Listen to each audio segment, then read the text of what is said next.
Today, we're interviewing Mickey. Oh, Her real name is Michelle. Michelle Noro. Doro. Doro. There we go. Say hi, Mickey. Hi. And, all those people I'm that a midget.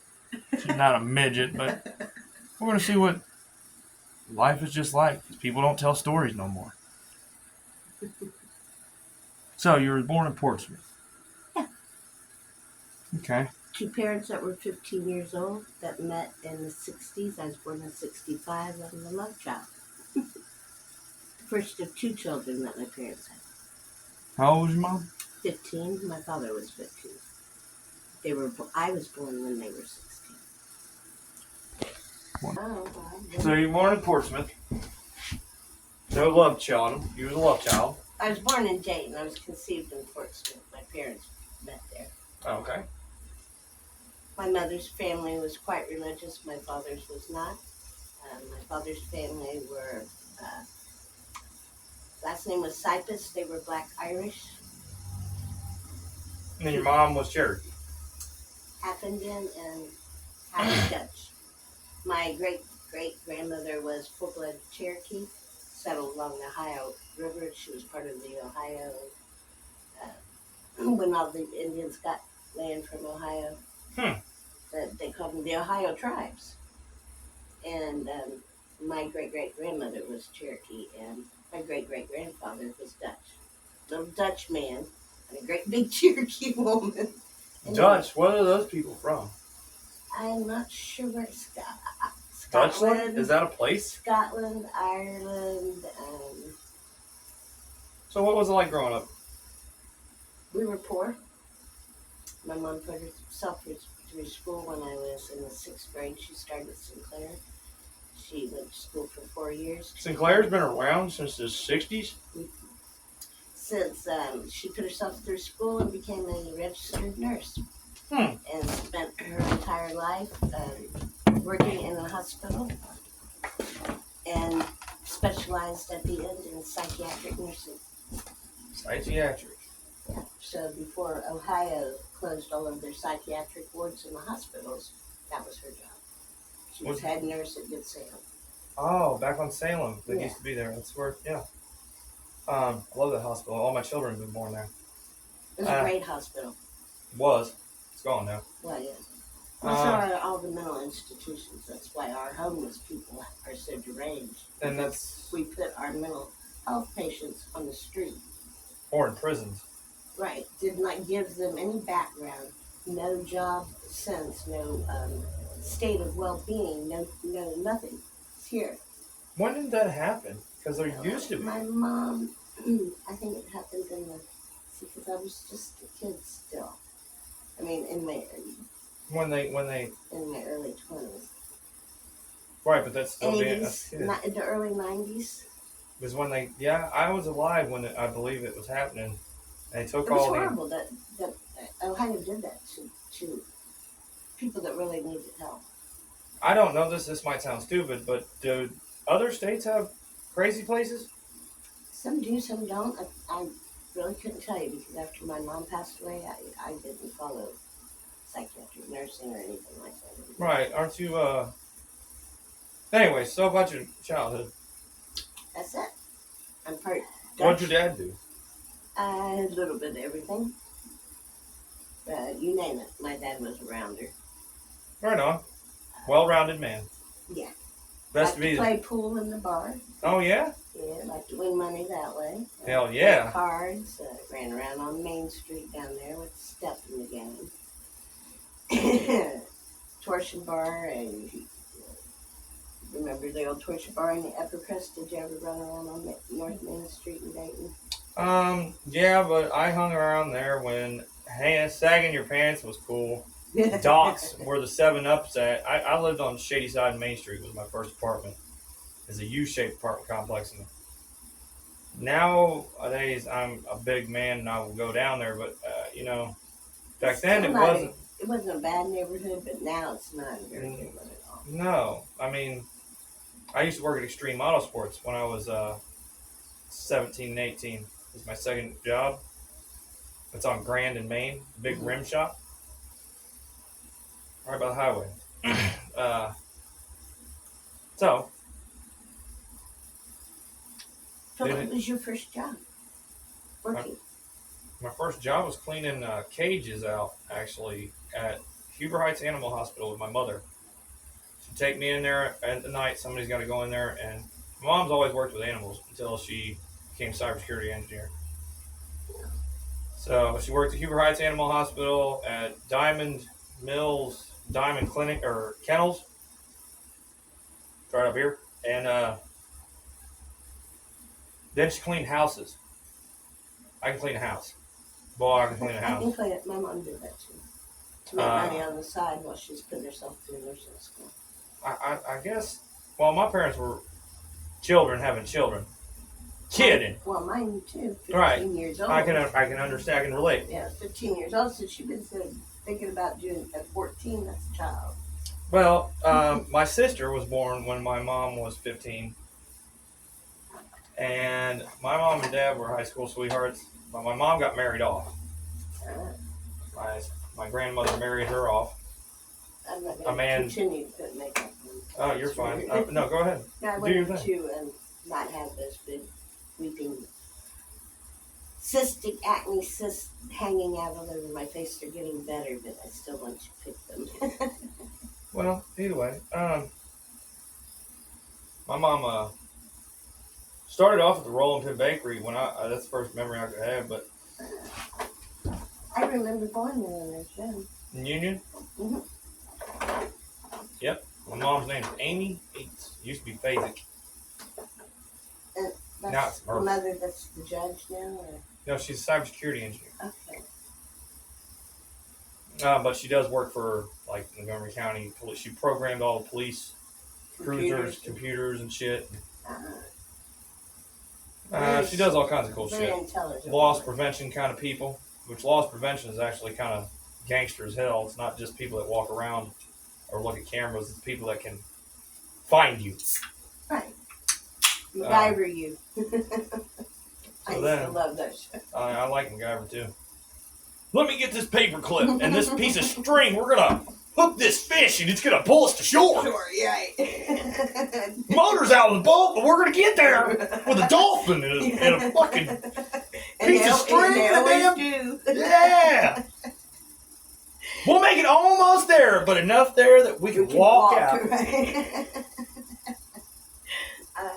I used to do that. Make shit up, pull shit together, string and paper clip and shit. I'd be like, I'm MacGyvering it today, kids. Right.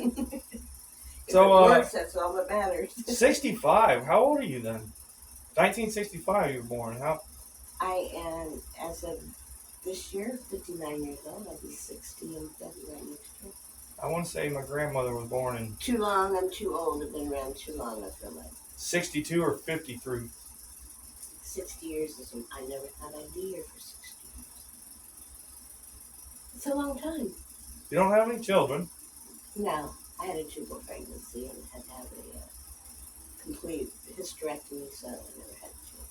First baby I got pregnant with, I lost. Wasn't meant to be, but I helped all my friends raise theirs, which was great. I'm sorry, they're not around. Mom, but not have to be a mom. You know what I mean? Right, but now you don't have the... I don't have family. Right. Immediate family. Yeah. Well, I'm around. I know I'm busy a lot. I have friends. I know, but I'm picky about that. I don't need a lot. Well, that's because you're kind of a bitch. I don't need a lot of people around me that are fake. Right, I meant that in a good way. Yeah, if I know I can trust you, you know you can trust me. Yeah, because And then that's great. I don't need you to be fake. I don't need you to blow smoke up my ass because I don't need a friend like that. That isn't a friend. Right, I don't need a friend that bad to have someone like that. That will be fake and not tell me the truth. Right, if you don't like what the fuck, you don't like the zits on my face, you tell me like you did. Yeah, damn right. Hey, and if there's something in my fucking teeth, tell me before I walk out the door, man. Right. I don't want to make you feel bad. Oh, so you're going to make me walk around everywhere with the shit in my mouth. I told my friend one day, I had a booger.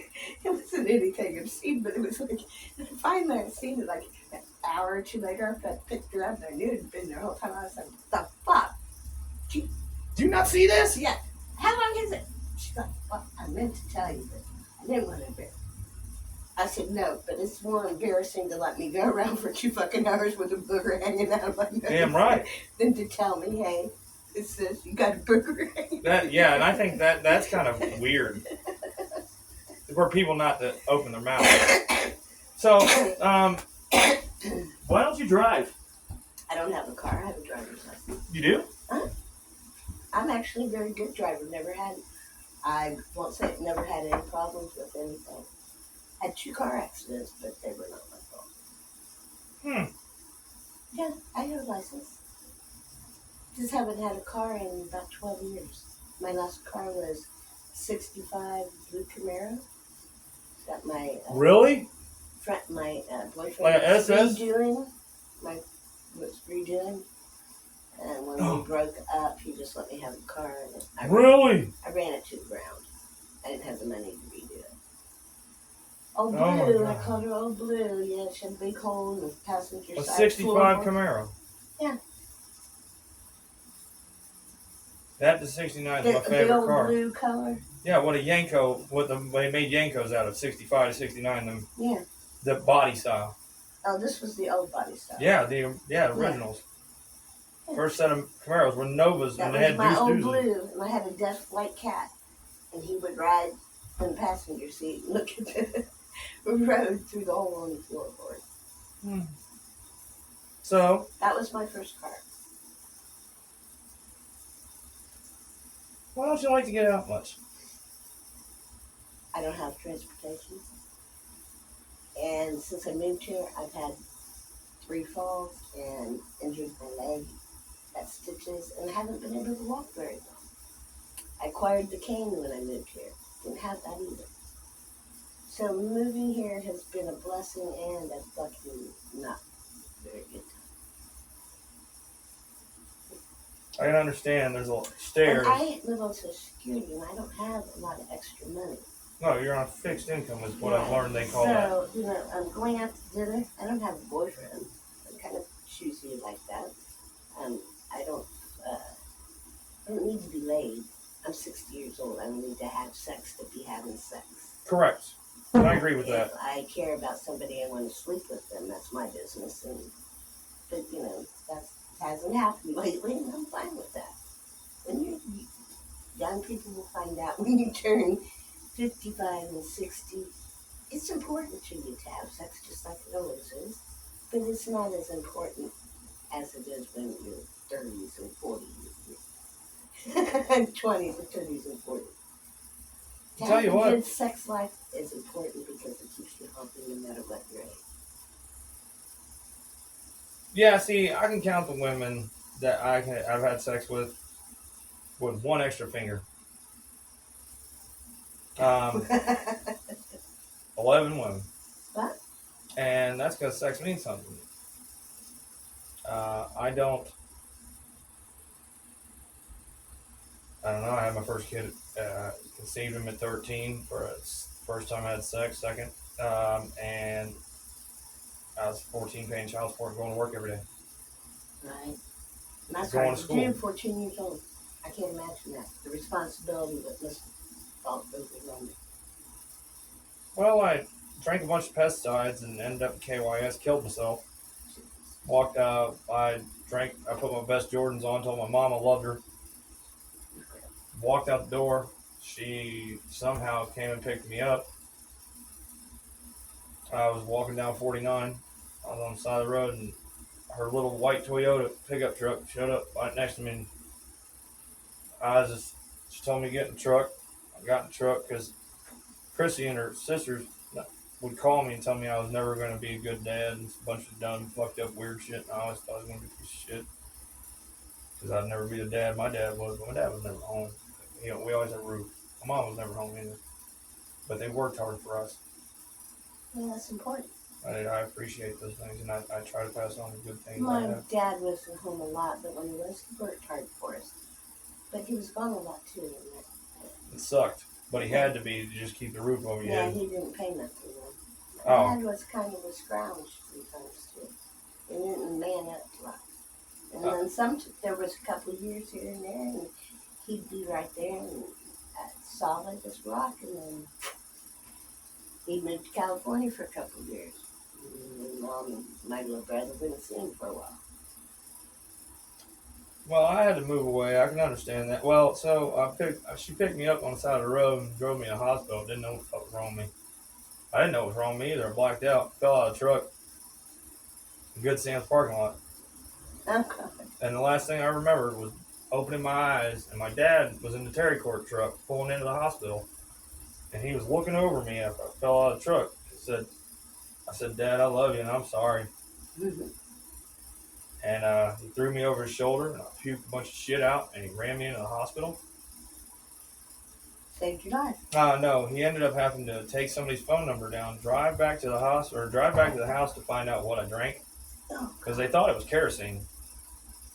And then I wouldn't have made it. What was it? An old brown bottle of, like, I lived on a farm, it was an old plantation farm. It was an old brown bottle of pesticide. And they charcoaled me. I woke up getting charcoaled. 13 years old, having a baby. Her sisters called me every day and told me I was a piece of shit. And they were way older than me. I mean, Chrissy's like fucking 40. I'm 32. Did she rape you? No, I lied and said I was 16. That was a joke, honey. Really, that was a joke. They asked me that. She could have went for all that shit when we went to the Rybold building back in the day where on 4th Street. Yeah. When they used to take DNA tests and you had family court shit and child shit, you had to go to the Rybold building. I never had to, but I know where you're talking. So I told them that's my baby. So, and I lied. I was taller. And I thought it was cool. I didn't even know what my ding-a-ling did yet. Didn't know it did that? No, I was like, damn. And then I was like, oh, damn.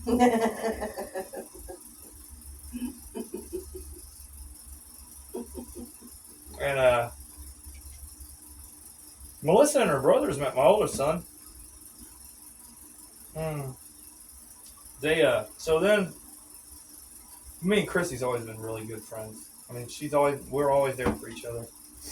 And I've been in the boy's life his whole life. He's just a 17-year-old right now, about to be 18, little dickhead motherfucker. Well, they usually are at that age. Couldn't be. Well, because you had that earlier, 14 and 15, little dickhead motherfucker. Yeah. Then I just started building things and waterproofing basements and having heart problems again. Well, I had the first triple bypass 4 days old. 4 days. I just the last one at 25. Your trauma started really early. Physical trauma to your body. You can't beat me. I can't beat me. I feel the same way. I try. I try to give. It's just not in me. I have to fight. No matter what. I just can't give in and lay down and die. Me either. I say no. I've almost died 3 times in my life so far. Well, that means, I don't know what that means, but to me it means I ain't giving. Until it'll take my last goddamn breath. And Jesus loves you. I'm not giving. And these people from Dayton keep harassing me. Hold on. And stealing my fucking Social Security and shit. They come around, I get them. And then they wait a few months and they get me again. And you just don't have a way to go act on it. No, I don't. I need to get downtown and get some restraining orders. What I basically need, I need a good criminal lawyer to start with. No, that's a felony. What they're doing, This has been going on. Their harassment and taking your Social Security checks, cutting and stealing my EBT. They're all federal and felonies. Well, we're gonna do something like that. But I can't stop them. They won't leave me You got alone. the names, right? Yeah. I know some people that are like legit, like my mother. My ex-husband was a millwright. He was head of the union of the millwrights before he retired. His soon-to-be third ex-wife was head of the carpenters union when they were married. I know people they cannot help me. They won't. He won't help me. No, my mom's a cybersecurity person, and we're all about helping it. You'll see. You know, that's why I said I will not give. These people will not get me mentally or physically. Well, what good do you think? They're getting my monetary. That they stole every T-shirt that I've had this past month. I have 3 fucking T-shirts again. I had like 15 or 20. Steal my dirty panties. That's gross. Sorry. That was rude as fuck of me. It's gross. They're stealing my clothes, dirty clothes. When I lived in Dayton, you can ask my little brother. They stole 14 giant trash bags of dirty motherfucking clothes. Dirty. That's, what the fuck? These people took my food, poisoned my 6 cats to death. These motherfuckers are heinous. And they think they're fucking right. And they think that they can scare me, or they think they can actually get away with hurting me and taking me out. And I said, no. Right, because if they get busted for all the shit they've been taking off your Social Security checks and shit, and that's fraud. Over years? Over all these years? 1 count's fraud. You're going to prison. Embezzlement. Some shit. They've already had... I can guarantee some of these motherfuckers have had... Anyways. Time. Anyway, that's why I say I refuse, I will not give. You are not taking everything I have. But we need to think about something good we can put back into it that you think you can do. Anyways, we'll think about that later. Yes, so what were your team? Where did you go to high school at? My mom did a culture shock for me. She started working at Good Samaritan, making a decent living. And sent me to Chaminade Julienne. When they were busing the integration thing. When they were busing kids back and forth? No? I read the RTA then. Yeah, my parents lived in Vandalia. They went to Butler in the beginning. We weren't even Catholic. Well, they started busing kids from Vandalia instead of going to Butler and Morton. They move them down to Meadowdale. Yeah. Even though they lived on Little York. It was called integrating. Well, see, I went to my kindergarten school was Fairport Elementary. We lived over off of Gettysburg. Then, it was a lot different then. Then, in 1st and 2nd grade, I think I did 1st grade at Fairport. Then I went to Gettysburg Elementary. And then from there, I went to E.J. Brown in Dayton. And then they bused us to Jefferson. So I went to another black school. So I graduated from Jefferson. I went to all these black schools where I met, because that's the neighborhoods I lived in. And she threw me in Chaminade Julienne. And we weren't even Catholic. I was just, I was straight A honor roll student. That's why they accepted me, number 1. And the money she paid, I fucked up. I was selling these kids drugs, pot, and shit. Fucking got busted. I've been there. I've been busted with weed at school. They couldn't call private school. They didn't call the police. Oh, they called the police on me. Actually, ended up Jack Doherty. He was the one. Cost my mom money. Bottom line was I fucked up and fucked her really bad. I've always felt that. But I did get good grades while I was there. On the other hand. Yeah, Chaminade Julienne, that was my culture shock. When you were a kid, we all hurt our parents in some way, shape, or form. Well, sure. If there was a perfect child, there would be perfect parents, and there's no such thing. Jesus Christ. That was a mouthful, wasn't it?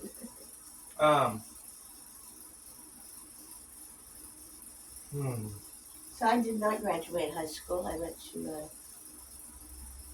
Colonel White after that for a year and a half. When? Dropped out. Colonel White, yeah. Sam. And ended up dropping out and got my GED. Right, GED. The equivalent. Back then it was really equal. I don't know what it is, if it's still considered equal to. Well, I'll tell you what. You all right? Yeah. Need some water? And what? What led you here? I'm sorry. What led you here? I moved to Brookville after I separated from my, I say ex-husband, but we were in a common law married back in the day.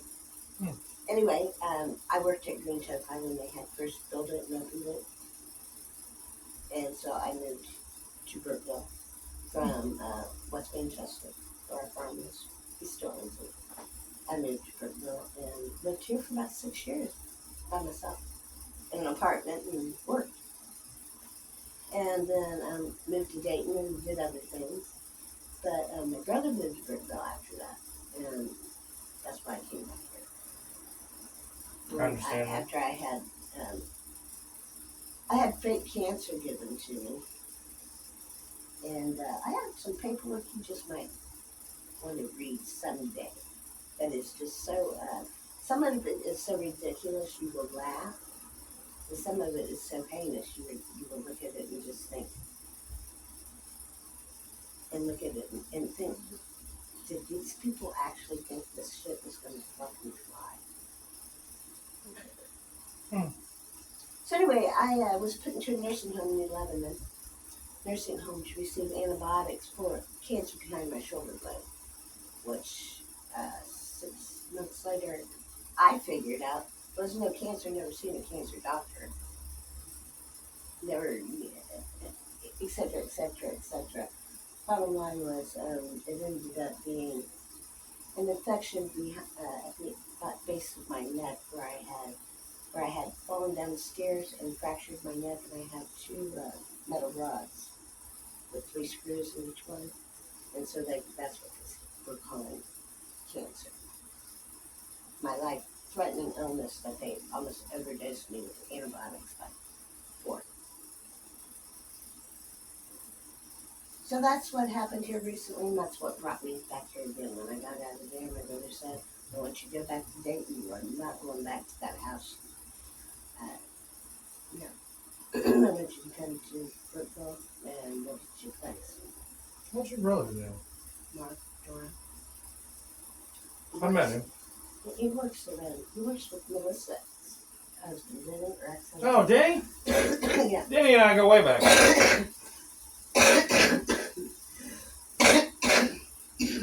I didn't realize I had PTSD until I seen Denny again when I got out of prison.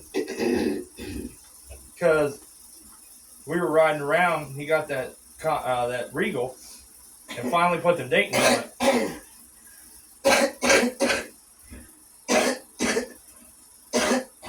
Can I do something for you?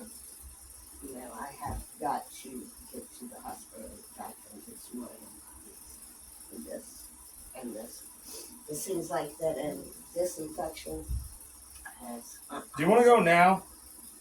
No. Bullshit. Do you want to go right fucking now? No. In an hour, I would. No, not an hour. Take a shit and finish my night. What time is it?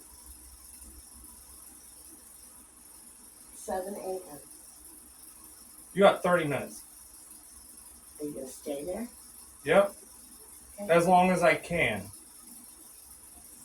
Now, I don't have to be at work until 10:30. Hang on. That should be fine. 30 minutes, that'll work. Yes, I'll go.